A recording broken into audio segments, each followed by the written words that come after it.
Hello everyone, I'm Robbie Syracuse, and today I'm going to be discussing the eSports generation and how it has become mainstream to our society today. So what exactly is eSports? Esports is a type of competitive gaming where people or individuals compete against one another, and all these individuals are professional gamers. So they're, I guess you could say, the better gamers of the world. But these gamers compete for either prizes or gaming titles. So it could be a Call of Duty 2018 champion for the esports in Los Angeles or something like that. But these games are competed at competitions. Games that people will compete against are Call of Duty, Madden Football, NBA 2K Basketball, Fortnite, and many other games all across in the gaming industry. But due to the esports rise and the gaming industry increasing, this has been a big lead factor in the growth of our economy and a lot of economies worldwide. So we can thank esports for bringing us that. So esports has gone mainstream nowadays. We don't necessarily see it often on cable, but the two apps that you'll see it on mostly a lot are Twitch and YouTube. Now, both these platforms are applications that are free to download on a phone and free to make an account for. Much of the younger generations use these apps with the continuing rise and growth of technology that we're in right now, with the release of new iPhones, new Samsungs, and new Google phones, etc. So these apps being so convenient that they're free to download on the phones, and you don't have to add in the cost of cables. A lot of the younger generation, from like the 20 to 30-year-olds, are just watching esports and gaming videos on both these apps.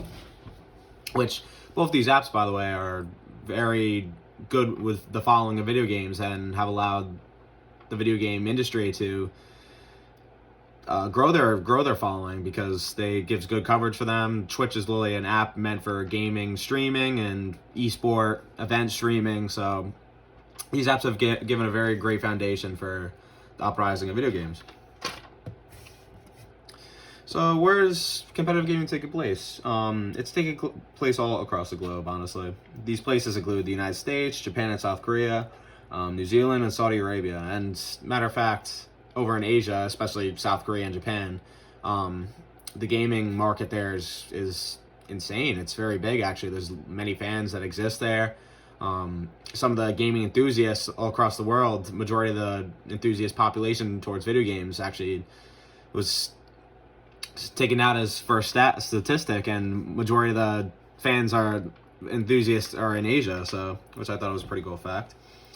But yeah, there's competitions all across the world, and they're put together by sponsored companies or game publishers. There isn't a single affiliation that owns and organizes the esport competitions, unlike the National Basketball Association and the National Football League.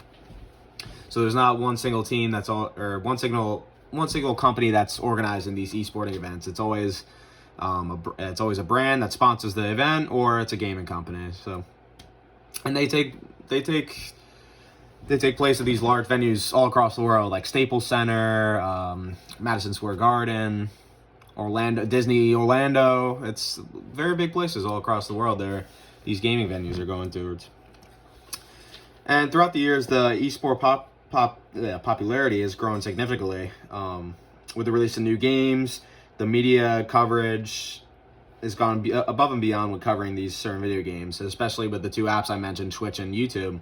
There's been thousands of contents and videos that have towards esports and just the video game itself that have aired these platforms. And because of this, they're predicting over 500 million esport viewers worldwide will be at these recent esporting events that are going to continue in the future.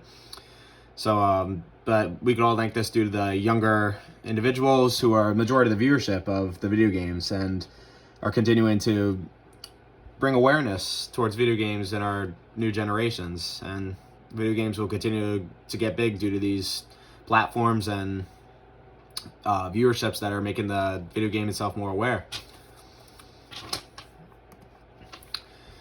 So esports is having lots of money flowing in and out of it. between investing, betting, and having a lot of big businesses come into the industry. The money in esports is growing, as well as the addition of the big business sponsors.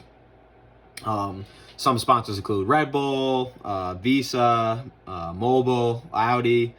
A lot of these big high-end businesses and companies have looked into investing into video games and seeing how much money is actually in this industry, in this market, and how much the prizes are worth. You have prizes that are in the esports that are averaging over $1 million per competition, and statistically, it's one of the esporting events is one of the bigger prize competitions across the world. It competes with the United States Tennis Open. You have the Indy 500 NASCAR.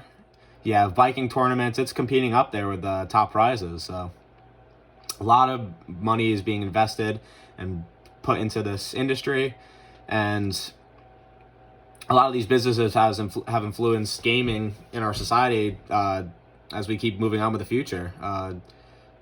Thanks to Red Bull and companies like that, they have really brought awareness towards video games, and because of them, they've put money into more esports competitions down the line, and that's how the money is sort of starting to get really big into the industry, and we could see this industry being huge down the line, definitely.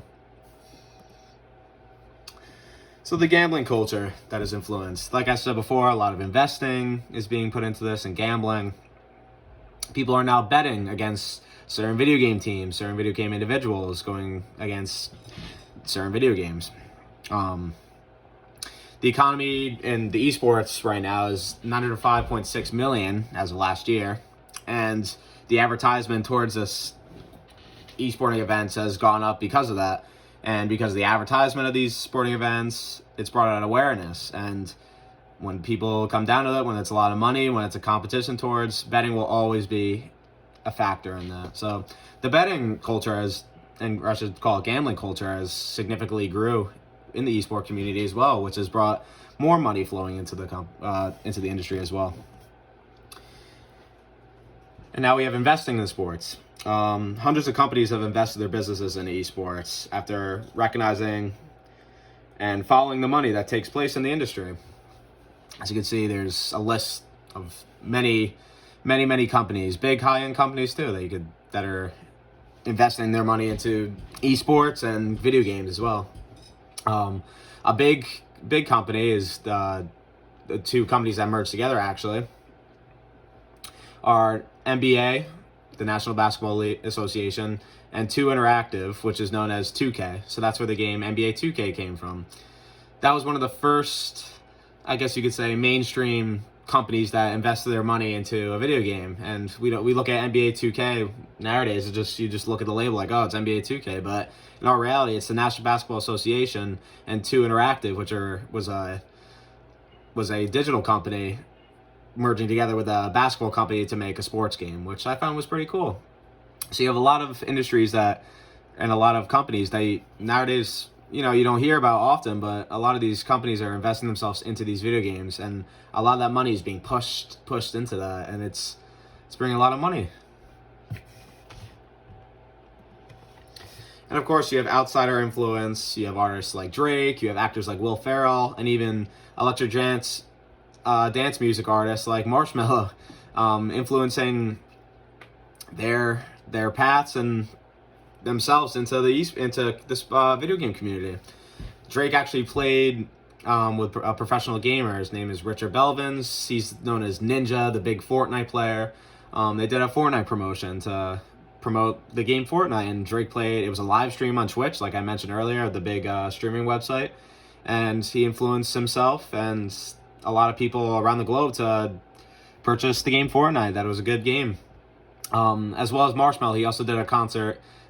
He did a concert inside Fortnite to influence the music culture and, again, to influence the video game. And a lot of actors and producers have put themselves in esporting games and different games to, influence that video games is a part of our culture now. It's not just a activity you can do at home. There's a lot of money in it. It's for a good cause, and it's a good hobby and sport for a lot of people across the globe. So this is the big outsider influence that has impacted esports within these recent years. Now, the economy, like I mentioned earlier, the esports is making the economy growing. It's making it grow significantly, but it's bringing it to a positive outcome as well. The industry has become a multi-billion-dollar industry. The number of viewers the industry is attracting is influencing the culture and growing each day as we know it.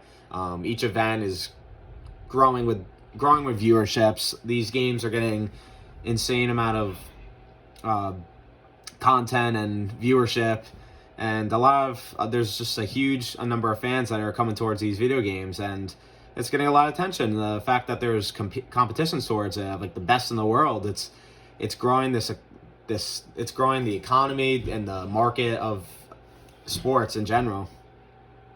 And you have many brands seeking to market and sponsor these professional gamers because they see the amount of revenue that they'll get in the years to come.